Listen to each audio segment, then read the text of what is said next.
What's up, losers? Today I'm back with some more r/fatlogic shenanigans. Looking at a couple of posts, sharing my thoughts, and cracking a few jokes, no doubt. This is episode 44 in the fatlogic series.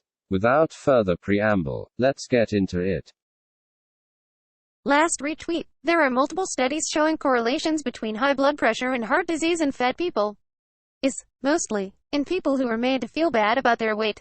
People who did not feel significantly insecure showed much lesser signs. Fatphobia. Stress is a killer. When we talk about fatphobia, many seem to think the issue is that fatphobia makes fat people insecure. No, the issue is fatphobia is a system of oppression that works to marginalize and eradicate fat people. It literally kills us. This is not an exaggeration or hyperbole. Have I talked about this post before? Or is it just using similar language to posts I've reacted to in the past? I think this is my first time using this one. But in case it's not, sorry, I guess you'll just have to hear me talk about it again, haha. But yeah, I don't find this post particularly convincing. Like, even if the stress one might feel for being mistreated on the basis of their weight does exacerbate cardiovascular problems, it's not like this accounts for all, or even most, of the very real health issues that obesity can engender. And it's not like it invalidates weight loss as the appropriate course of action to remedy the situation. I can accept that society needs to do more to combat bullying and abuse of fat people, without going so far as to pretend that obesity is an acceptable or desirable state of being. Obese people don't need to be told that their problems are all rooted in fatphobia, and that it's perfectly healthy to stay fat. They need to be treated with kindness, but also supported and assisted to lose weight so that they can live longer, healthier, and more fulfilling lives. As for the part about marginalizing and eradicating fat people, yeah, what a load of rubbish. You insist that this is not, in fact, exaggeration or hyperbole, but I'm going to have to call BS on that. Society is not systemically marginalizing or eradicating fat people. We're just trying to get fat people to lose weight. That's it. There's no grand genocidal plot to get rid of fat people, or to ostracize them from society. We can just recognize that obesity is bad, and we're not willing to turn a blind eye to it in order to protect people's feelings. If you want to disagree or whatever, that's cool, you're entitled to your opinion. But if you want to be taken seriously, you might want to tone things down a little, because using this kind of language is flat out ridiculous. And it's unlikely to convince anyone who's not firmly encased in the fat acceptance bubble already. But that's just my opinion.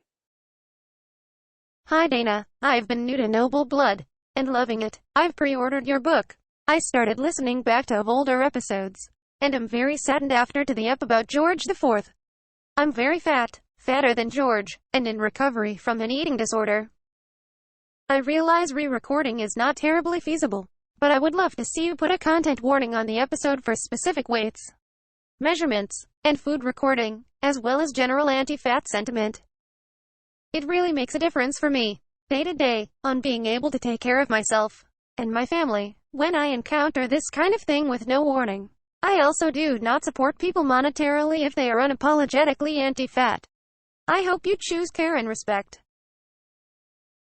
Okay, so the context for this one, as far as I can gather, is that Noble Blood is a history podcast, and this person is complaining to the podcast creator about a specific episode on King George IV of England, who was known for, among other things, being incredibly fat, 20 stone, 130 kilogram, 280 pounds at one point, according to Wikipedia.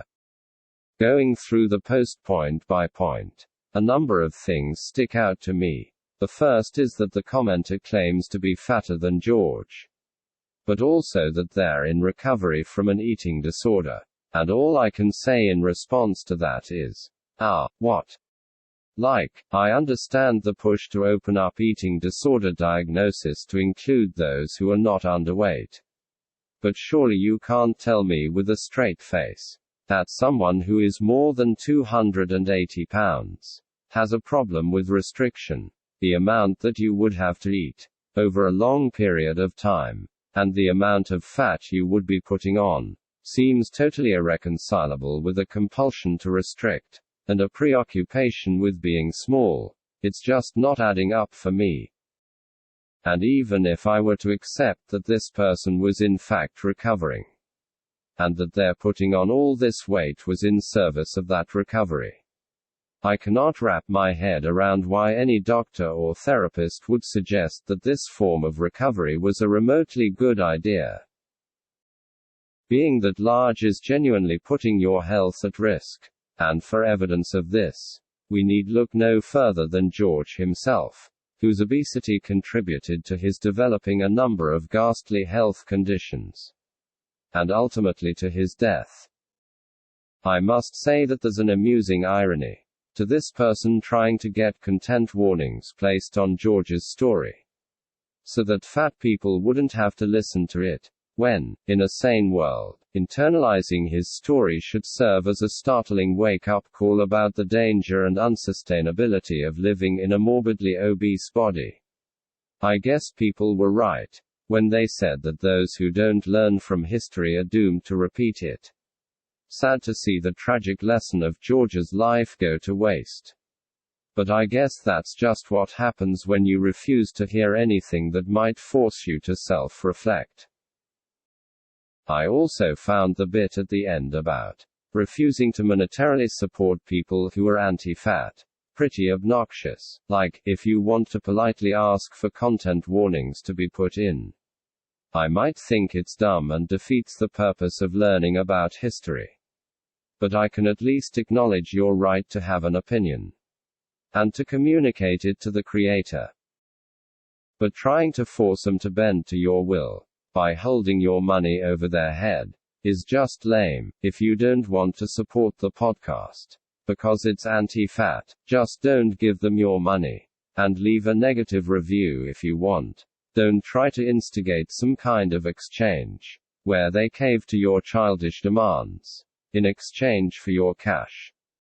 It's honestly so self-righteous to try to elevate yourself this way, as if you're a parent withholding pocket money or something, when the podcaster never asked for your money, and will no doubt be fine without it. Like, newsflash, you're not the center of the universe. You're just another customer, and your opinion is no more important than anyone else's. So yeah, get over yourself.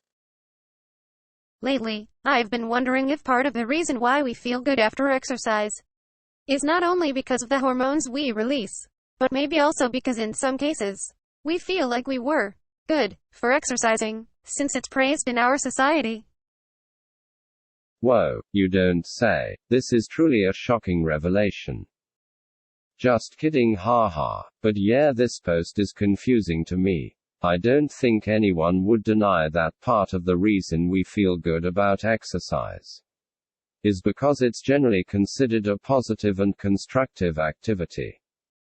With that being said, I don't see what the significance of that is. It's not like the presence of a social norm around regular exercise somehow negates the health benefits of incorporating it into your routine. If anything, it's an encouraging sign for society moving forward that something so salubrious has attained such a cultural foothold. Whether people exercise because they enjoy the chemical rush it can provide, because they feel virtuous in doing it, because they care about their individual health, or because they want to look a certain way, it really doesn't matter. What matters is that exercising is good for you. Attempts to critically examine people's motives with regard to exercise ultimately do little beyond wasting one's time. And in the worst-case scenario, they can discourage people from engaging in healthy self-improvement. So, all in all, I feel that it is better to refrain from engaging in such discussions wherever possible. to take people at their word when it comes to their reasons for exercising, and to encourage them as much as possible. At any rate, that's all I've got for you today. I hope you enjoyed the posts and my commentary. And I hope that the first post wasn't a repeat, haha. It's getting hard to keep track of these things, not gonna lie.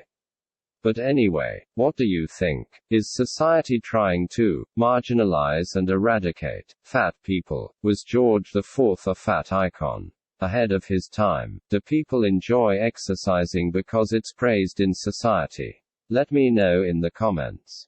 As always, don't forget to like and subscribe. Oral, marginalize, and eradicate. You. Just kidding, haha. Anyway, catch you later.